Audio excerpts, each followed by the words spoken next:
Also running around Akad Oval. Thank you so much.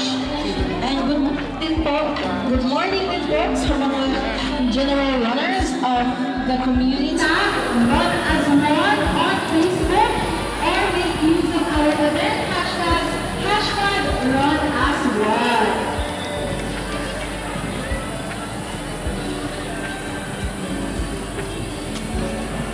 So we have many finishers coming in from the 10K and 5K categories.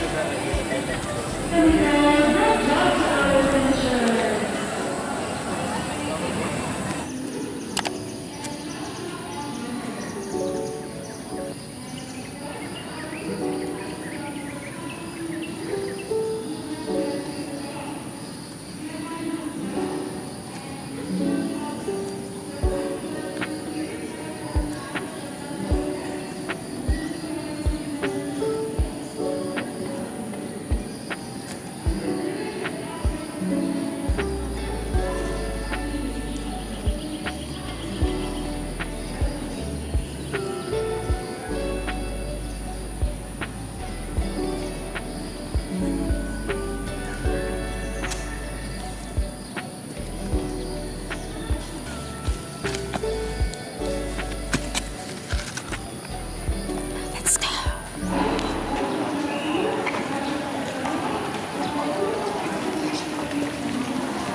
Thank you.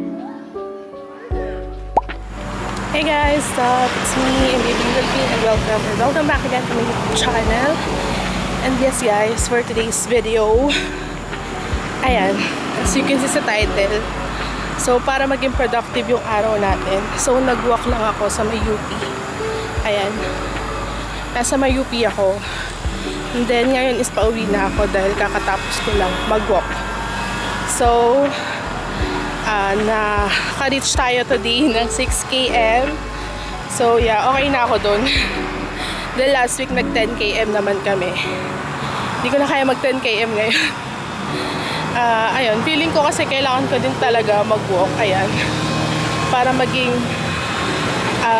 ma-refresh and basta para ma-relax yung utak ko kasi parang naging sobrang exhausted din talaga ng this past few weeks ko.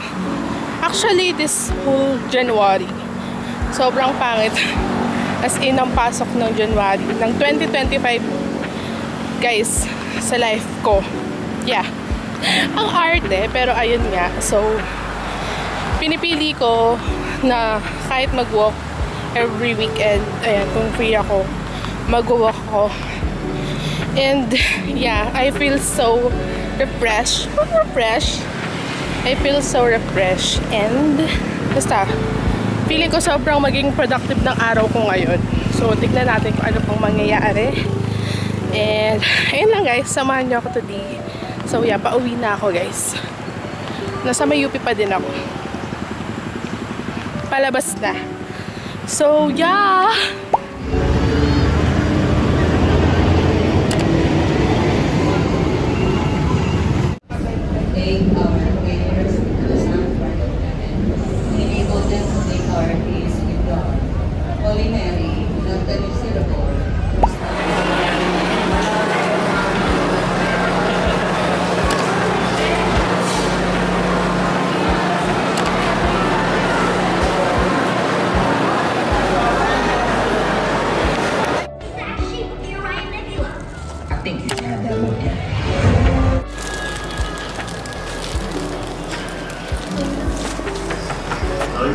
Leave on porch. Alexi, it's me. Open up.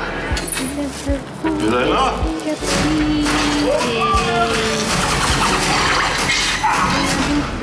Elena! Hi, Dad. Sorry about the wait. Was on. Such great highs come down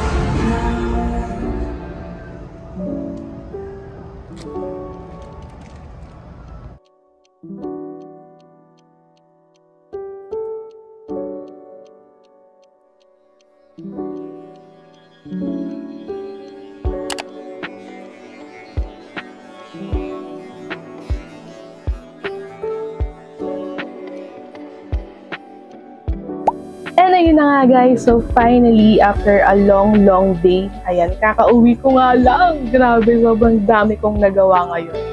I feel so productive. Ayan na rin naman yung hinihiling natin kanina. Sana productive yung araw natin ngayon. And feeling ko naman na-achieve natin siya. So, dahil dun, kakauwi ko lang, mag-time check tayo. Ayan.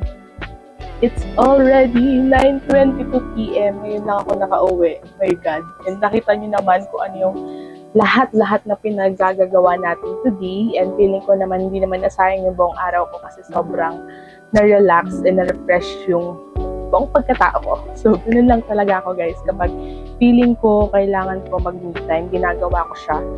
Which is, dapat gawin nyo din sa sarili nyo. So, wag nyo kakalimutan, i-treat nyo yung sarili nyo pag feeling nyo deserve nyo.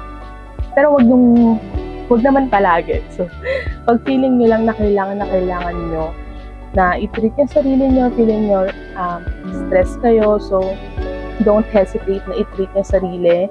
Bigyan nyo ng time yung sarili nyo para, ayan, ma-refresh and ma-relax dahil kailangan natin yan.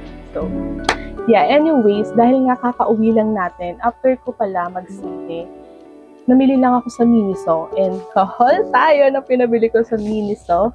So, onti lang naman to actually. Mema lang ako. Hindi, kailangan ko kasi talagang bumili ng cord ng charger ko. So, ayun lang talaga yung kailangan kong bilhin sa Miniso. Pero alam niyo naman tayo, kapag tingin-tingin tayo kahit hindi natin siya kailangan, nabibili natin siya. So, ayun ang nangyari sa akin ngayon. Pero, unahin ko muna to. Bumili lang ako sa 7-Eleven dito sa amin dahil di na ako magdi-dinner. So, ito na lang kakainin ko. Meron akong burger. And then, my favorite, magu-magu. And then, ito yung mga pinamili ko guys sa Mimi. So, okay lang naman to. Hindi naman to karamihan. So, yung iba, nadamay lang. Pero ang pinaka-bibilin lang talaga natin is cord ng ating charger kasi kawawa na siya. Naghihingalo na. So, kailangan na natin palitan. So, tignan mo ang random ko. Kailan ko kailangan yung ganito? Wala. Feeling ko lang may mailalagay akong gamit. So, pinili ko siya. So, ito lang guys. Tatlo lang naman yung binili ko. So, itong pinaka box na to. Feeling ko kasi malalagyan ko siya ng mga makeup ko dito dahil medyo madami na, makalat na. So, bumili ako ng mas malaki. So, meron ako dito maliit. Hindi ko lang alam kung na-haul ko yun dati. Ay, alam ko na-haul ko yun dati. So, ayan, bumili lang ako ng mas malaki. And then ito, sobrang nakitan ako. And then, mahilig din kasi nowadays, sobrang hilig ko sa mga perfume and pampabango. Feeling ko, mas babango tong kwarto kapag merong ganito. So, ayan, nakita ko lang siya. And then, nakitan lang ako. Ayan, kahit hindi siya pang perfume, kahit pang display lang, sobrang cute niya kasi. So, binili ko siya. And then, the main event. Ito lang talaga yung pinunta ko sa mall. Ayan, ito lang talaga yung pinunta ko sa mall. Cord ng charger ko. Pero kung ano-ano lang pinaggagawa ko, tama ba yun? So, ayun lang naman yung haul natin. Hindi naman karamihan. Sobrang onti lang. 3 items lang yung binili ko sa Miniso. And, ayun. So, dahil anong oras na kailangan ko na rin kumain. So, hanggang dito na lang guys. Thank you for watching and see you again on my next vlog.